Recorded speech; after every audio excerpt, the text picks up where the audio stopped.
السلام ناظرین، میں ہوں اسد علی طور اپنے پروگرام اسد طور انسینسرڈ میں۔ آج ہم آپ کو جو چیزیں بتا رہے ہیں اس میں ایک تو آپ کو معلوم ہے، اب پیپلز پارٹی اور حکومت میں کیا آپ کو معلوم ہے ایک پھڈا پڑ گیا ہے، جس وجہ سے اب جو ججز کی تعداد بڑھانے والا بل ہے وہ آج ٹیبل نہیں ہو رہا۔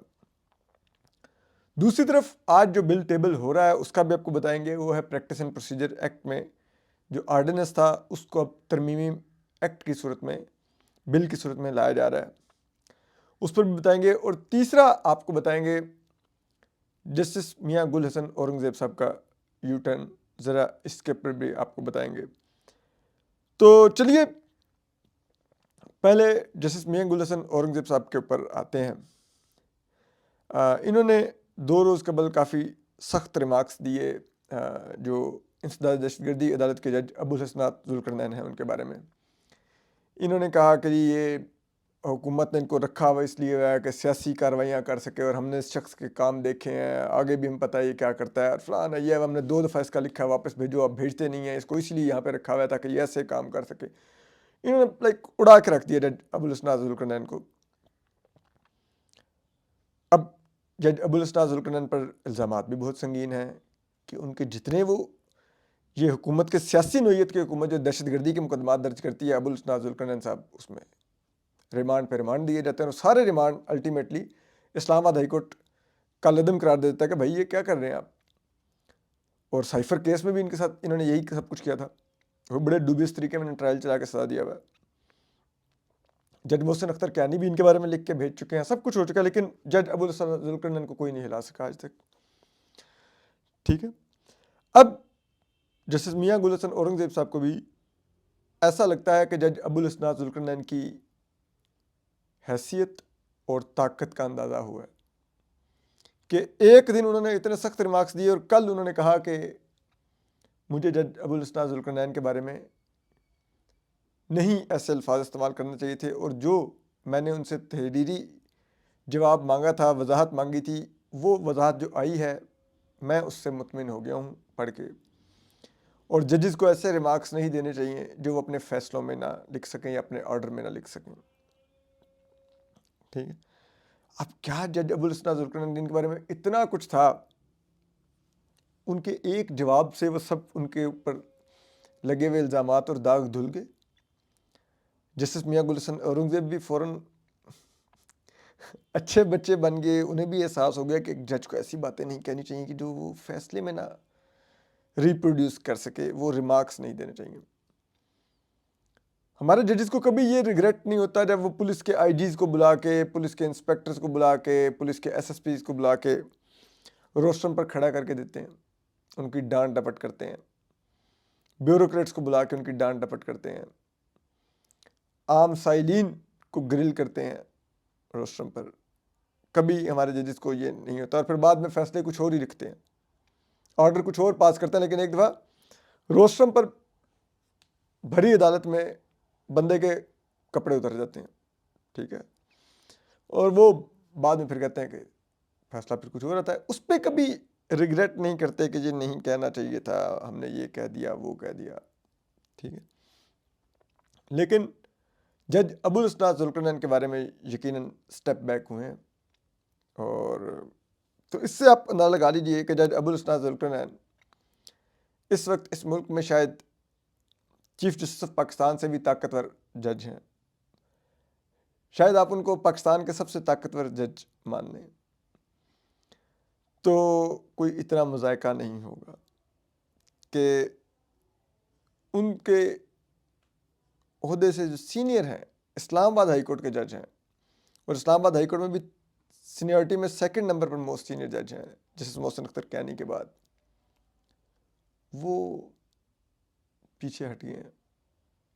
ٹھیک ہے، تو جب آپ ریاست کے ساتھ وفادار ہوں، ریاست کے مفادات کا تحفظ کر رہے ہوں، قومی مفاد میں حصہ ڈال رہے ہوں، تو پھر آپ انٹچیبل بن جاتے ہیں، جیسے اس ریاست میں فوج اور آئی ایس آئی انٹچیبل ہے، اسی طرح آپ جج ابو الحسنات ذوالقرنین بن کر بھی انٹچیبل بن سکتے ہیں۔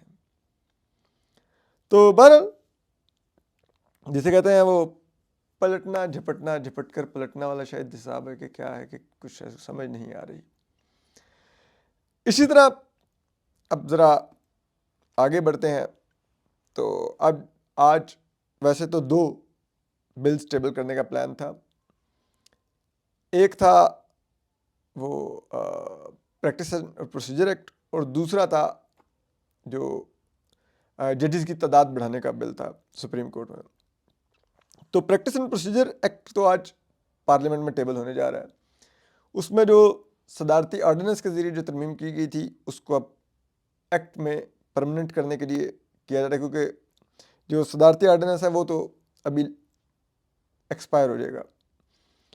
تو اب اس کو پکا کرنے کی کوشش کی جا رہی ہے کہ آج کی جائے گی, اور اس کے علاوہ اس میں شاید کچھ اور بھی ترامیم کی جائیں, کسی طرح سے کوئی رستہ نکالا جائے کہ جسٹس منصور علی شاہ اور جسٹس منیب اختر کو یا تو نکلوایا جائے اس کے اندر, یا اس میں ایڈ کروایا جائے جسٹس امین الدین خان اور جسٹس جمال خان مندوخیل کو.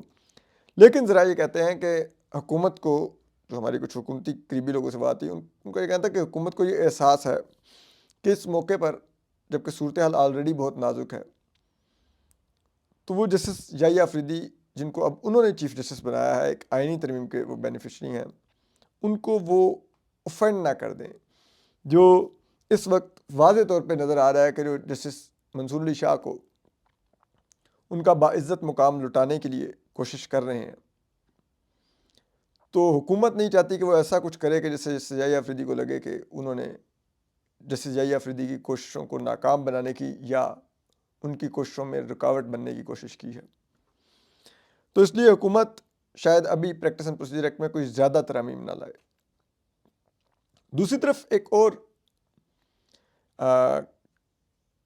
بل تھا, وہ آنا تھا پہلے, آپ کو پتہ نا, ایک انتہائی آزاد سینیٹر ہیں عبد القادر, ٹھیک ہے, پی ٹی آئی کے دور میں وہ پہلے پی ٹی آئی اور باپ کے مشترکہ امیدوار بننے لگے تھے, اور پی ٹی آئی نے ان کو ٹکٹ بھی دے دیا تھا. پھر پی ٹی آئی کے جو بلوچستان چیپٹر کے لوگ تھے انہوں نے آ کے الزام لگایا کہ پتہ نہیں 50 کروڑ کے 1 ارب مبینہ طور پہ عبد القادر صاحب نے رشوت دی ہے اور اس کے ذریعے وہ سینیٹر بننے لگے ہیں. تو عمران خان صاحب نے ٹکٹ ودرا کر لیا, لیکن عمران خان صاحب نے ان کے مقابلے پر کوئی پی ٹی آئی کا وہاں پر سینیٹر کا امیدوار نہ کھڑا کیا.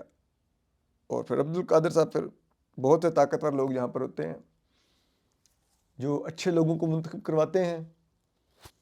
بلوچستان میں تو خیر یہ بھی الزامات لگتے ہیں کہ پوری کی پوری اسمبلی 2 ارب روپے میں منتخب کروائی گئی ہے, ٹھیک ہے, ہر ایم پی اے نے اپنے اپنے پیسے دیے اور وہ منتخب ہو کے آ گیا. انتخاب تو وہاں پہ ہوا ہی نہیں, پیسے دو سیٹ لے لو, چاہے وہ صوبائی اسمبلی کی ہو, قومی اسمبلی کی ہو, یا پھر سینٹ کی بھی ہوتی ہوگی. تو عمران خان صاحب نے سینیٹر عبد القادر کو اپوز نہ کیا اور سینیٹر عبد القادر بآسانی منتخب ہو گئے. اب اس آزاد ترین سینیٹر نے ایک بل پیش کیا تھا سینٹ میں کہ جناب, جو ذرائع بتاتے ہیں کہ جناب جو ججز کی تعداد ہے سپریم کورٹ میں وہ 23 کی جائے. اب اس بل کو جو حکومتی اراکین ہیں قومی اسمبلی میں انہوں نے اپنا لیا ہے, am not wrong barrister Aqeel Malik صاحب نے. تو اب ایک پرائیویٹ ممبر کا پیش کردہ بل اب حکومت نے اپنا کر قومی اسمبلی میں ٹیبل کرنے کا فیصلہ کیا تھا. آج جمعے کے روز وہ ٹیبل ہونا تھا, لیکن پھر بات بگڑ گئی.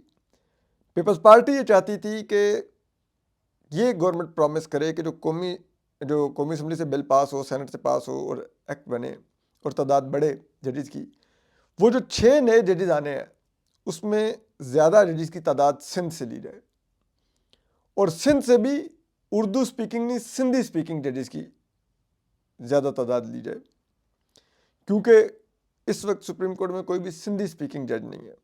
سو پیپلز پارٹی چاہتی تھی کہ سندھی سپیکنگ ججز آئیں. اور اس کے لیے بات ذرا یہ بھی بتاتے ہیں کہ جب یہ بھی سپریم کورٹ بار کا الیکشن ہو رہا تھا تو بعض لوگوں سے کراچی میں سیویاں بھی لی گئیں پاکستان بار کونسل کے کرتا دھرتا کی طرف سے کہ آپ کو جج لگوائیں گے، آپ ہمارے انڈیپینڈنٹ گروپ کو ووٹ کریں. تو اب وہ پیپلز پارٹی کی اور طرح کی کمٹمنٹس ہیں، اس پر کچھ بات ابھی تک طے نہیں پائی. اس وجہ سے یہ رفٹ برقرار ہے. یہ اس وجہ سے اب اس بل کو مؤخر کر دیا گیا کہ ججز کی تعداد نہ بڑھائی جائے. دوسری طرف جوڈیشل کمیشن آف پاکستان کا جو گورنمنٹ اور اپوزیشن نے اپنے اپنے لوگ نوٹیفائی کر دیے ہیں. اپوزیشن کی طرف سے شبلی فراز صاحب سینیٹر اور عمر ایوب صاحب اپوزیشن لیڈر جو ہیں وہ ہوں گے. انہوں نے کوئی وکیل نہیں نامزد کیا، نہ بیرسٹر گوہر، نہ حامد خان صاحب، نہ کچھ. ٹھیک ہے، انہوں نے یہ نامزد کیے ہیں. حکومت کی طرف سے، حکومتی جماعتوں کی طرف سے سینیٹر عرفان صدیقی ہیں، اور ان کے ساتھ پیپلز پارٹی کے چیئرمین بلاول بھٹو ہیں. اب بڑی ہمیں حیرت ہوئی کہ بلاول بھٹو صاحب کہاں پہ پرائم منسٹر کے امیدوار تھے اور کہاں پہ وہ جوڈیشل کمیشن آف پاکستان کے رکن بن گئے ہیں. مطلب انہوں نے اپنے آپ کو کہاں سے کہاں پر لائے ہیں وہ. لیکن بہرحال اب بلاول بھٹو صاحب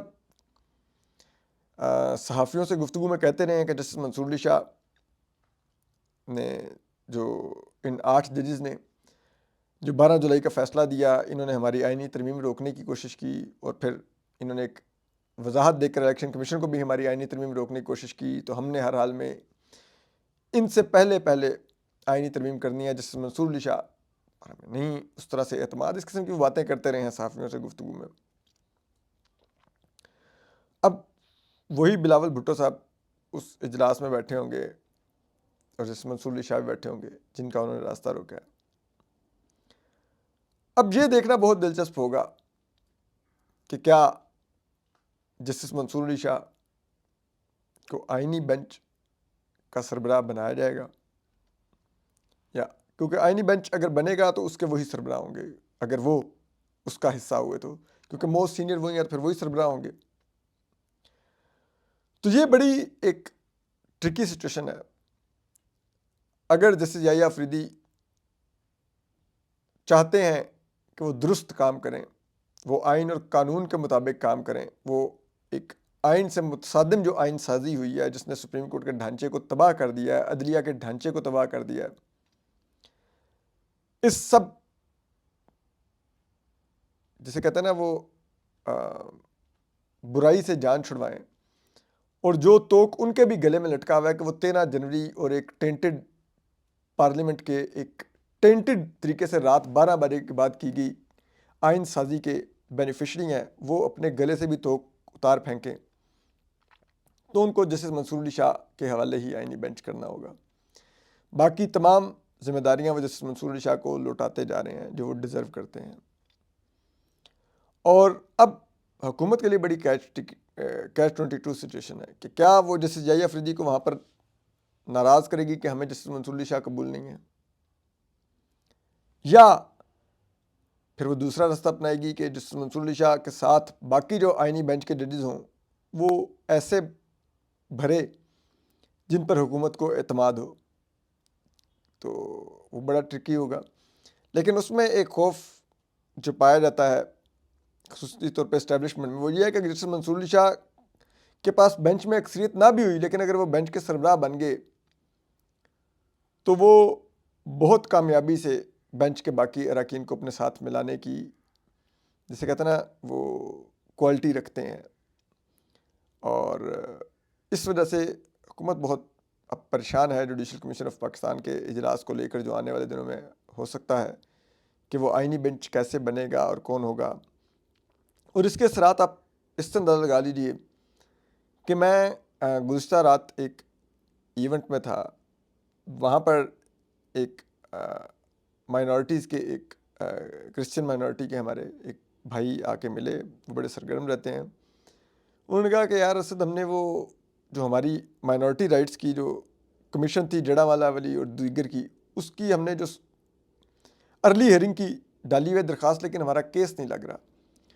تو میں نے کہا کہ آپ کا آرٹیکل 184(3) کے تحت سو موٹو تھا، if I'm not wrong. انہوں نے کہا بالکل آرٹیکل 184(3) کے تحت سو موٹو تھا. تو میں نے کہا جب تک آئینی بینچ اب نہیں بنے گا آپ کا کیس نہیں لگے گا. تو وہ سر پکڑ کے کھڑے ہو گئے. انہوں نے کہا کہ یار پھر ہم لوگ کیا ویٹ کرتے رکھنے کے کہ آئینی بینچ بنے ہمارے لگیں کیس سے وہ. میں نے کہا سر انفارچونیٹلی پارلیمنٹ نے سپریم کورٹ کے ہاتھ پیر باندھ کے اس کو بے بس کر دیا. آپ لوگوں کو انصاف اب یوں نہیں ملے گا کہ آپ ارلی ہیئرنگ کی اپلیکیشن ڈالیں اور آپ کی پٹیشن فکس ہو جائے. بہرحال ہم آپ کو اپڈیٹ کرتے رہیں گے. اپنا خیال رکھیے. اللہ حافظ.